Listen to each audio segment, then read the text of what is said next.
Assalamualaikum warahmatullahi wabarakatuh. Perkenalkan, nama saya Rizky dari Yuridani dari kelas 12 A2A. Saya di sini akan menjelaskan sedikit materi tentang bab 9 Rahmat Islam bagi Nusantara. A. Masuknya Islam ke Nusantara. Yang pertama, teori Gujarat.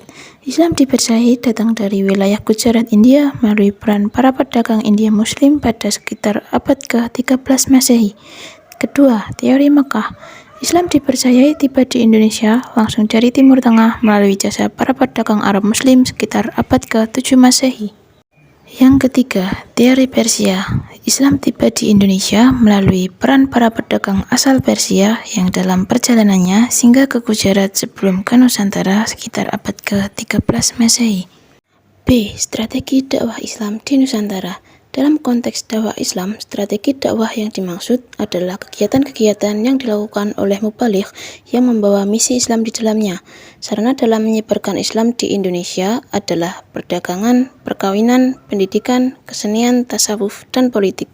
Perdagangan dimanfaatkan oleh para pedagang muslim sebagai sarana atau media berdakwah, sebab dalam Islam setiap muslim memiliki kewajiban untuk menyebarkan ajaran Islam kepada siapa saja tanpa paksaan. Pendidikan pesantren yang tumbuh pada masa awal Islam di Jawa adalah pesantren yang didirikan oleh Raden Rahmat di Ampel Tinta. Kesenian yang paling terkenal adalah melalui pertunjukan wayang. Sunan Kalijaga adalah tokoh yang paling mahir dalam mementaskan wayang. C. Perkembangan dakwah Islam di Nusantara. Berdasarkan bukti-bukti yang ada, teori Mekah cukup meyakinkan untuk dipilih bahwa agama Islam sudah masuk ke wilayah Nusantara dari awal abad ke-1 Hijriah atau ke-7 Masehi. Namun saat itu perkembangannya masih belum pesat dan meluas.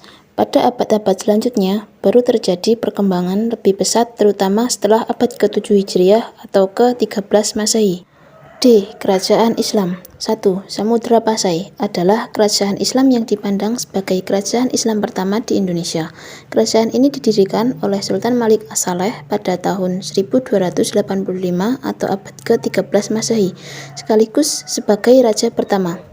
2. Kerajaan Aceh didirikan oleh Sultan Ibrahim yang bergelar Sultan Ali Mukhayat Syah atau disebut juga Sultan Ibrahim.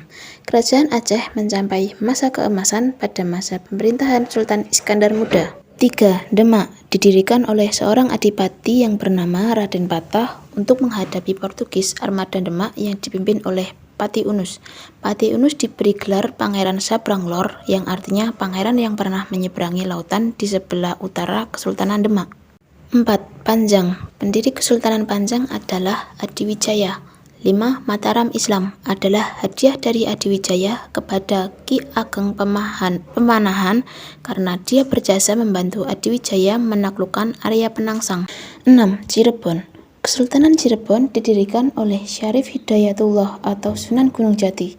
Pada abad ke-17 terjadi perselisihan dalam keluarga sehingga Kesultanan Cirebon pecah menjadi dua, yaitu Kesepuhan dan Kanoman.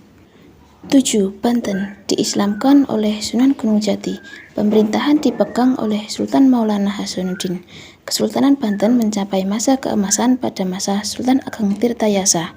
8. Makassar. Pada abad ke-16 di Sulawesi Selatan terdapat dua kerajaan, yaitu Goa dan Talu. Karaeng Matoaya yang bergelar Sultan Abdullah yang pada masa pemerintahannya adalah puncak kejayaan Makassar. 9. Ternate dan Tidore. Kerajaan Ternate berdiri kira-kira abad ke-13. Ternate mencapai puncak kejayaan pada masa awal pemerintahan Sultan Ba'abdullah. E. Gerakan Pembaharuan Islam di Indonesia. 1. Gerakan pendidikan dan sosial yang terdiri dari A. Sekolah Tawalib, B. Jamiat Khair, C. Al-Irsyad, D. Persyarikatan Ulama, E. Nahdlatul Ulama atau NU, F. Muhammadiyah. 2. Gerakan politik. Sekian dari saya, apabila ada salah kata saya mohon maaf. Wassalamualaikum warahmatullahi wabarakatuh.